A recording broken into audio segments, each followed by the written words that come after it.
what's always really helpful for me is to see what people start with and what people end with in gear videos. So hopefully you get a couple ideas from me, and you know, not be too bogged down by anything. I think part of what's awesome about the trail is getting to reassess what you have with you and send something home. I feel like that is an important experience, even if it's just little things that you do. So, you know, what I think about, if it's helpful at all, is if I'm not sure if I'm gonna want something, I don't take it. If I'm not sure if I'm gonna need something, I do take it.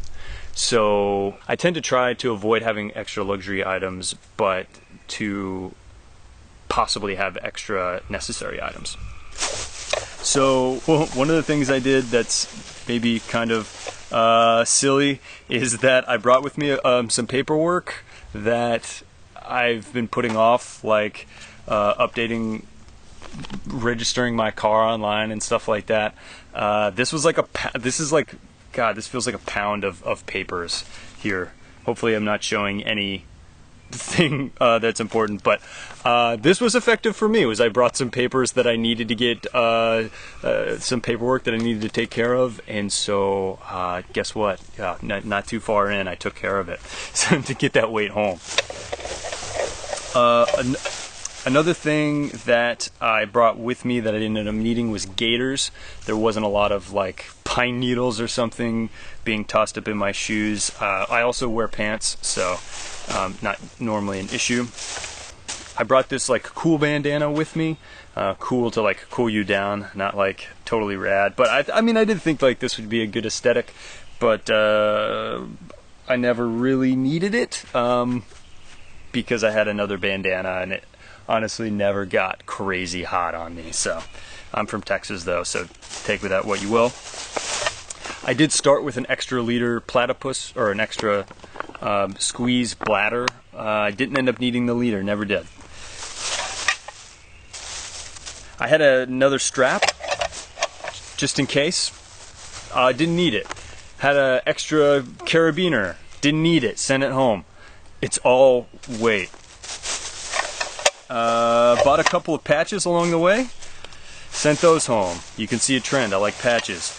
And this was a tricky one. So when I came out on the trail, I brought with me the cook pot that I always bring out with me, and that is my old trusty from Cub Scouts that I've had for years and years and years. As my hiking partner jokes with me, the first step I have with any recipe is to first unbend the cook pot. So this is the cookie, this is my trusty cook pot. My trail name on the AT was Bisquick. I love cooking on the fire, muffins, biscuits, whatever. I have since Cub Scouts, or a little ramen on the campfire, or whatever it may be. So I brought this out with me on the Arizona Trail, but with the idea that I would either cold soak or build a small fire and cook on that. But it's a little bit different scene out in Arizona. You know, maybe this is obvious to you, but it wasn't necessarily obvious to me, because in the past where I've hiked, it's not been too big of an issue. But obviously wildfires are a really big thing, and you're hiking through a lot of people's farmland that is theirs, and so fires are kind of discouraged. And I completely understand that, if it really is that big of a problem, and I guess I didn't realize that until I got out there.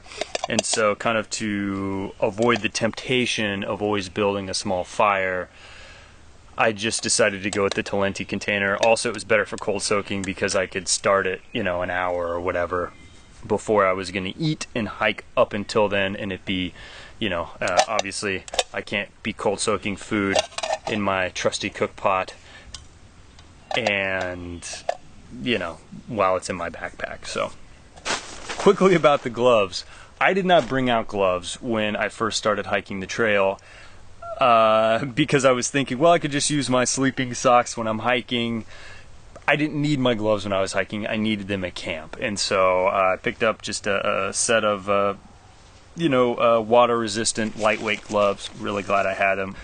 So the things I removed were a book, my notebook, my gaiters, my necktie, my strap, my carabiner, my extra leader, my cook pot, and like some cord and that kind of thing. And the things I added were gloves, my index cards to replace my notebook, the cold soak container to replace my cook pot, the horn, obviously, the shed I had with me, obviously I picked up on the trail, and I actually picked up my spade in Flagstaff on the trail. I did it southbound. I did it because I wanted a little bit sturdier of a stake, but more so because I actually wanted a trowel out there. In the northern part of the trail, it's pretty easy to dig a cat hole with your heel, but you get closer to the middle and the southern part of the trail, and a trowel is very helpful. So cool. All right, hey, best of luck to you on your travel. Best of luck to you on your trip, whether you're going for a weekend or whether you're going for the whole thing. I highly recommend it. Plan for wet. Probably a quarter of the days we were out there it was wet. Plan for cold. Every single night we were out there it was cold, and some of the days for that matter. And plan for water. 4 liters was enough for me. 5 might be right for you. Yeah, I don't know. Enjoy your trip.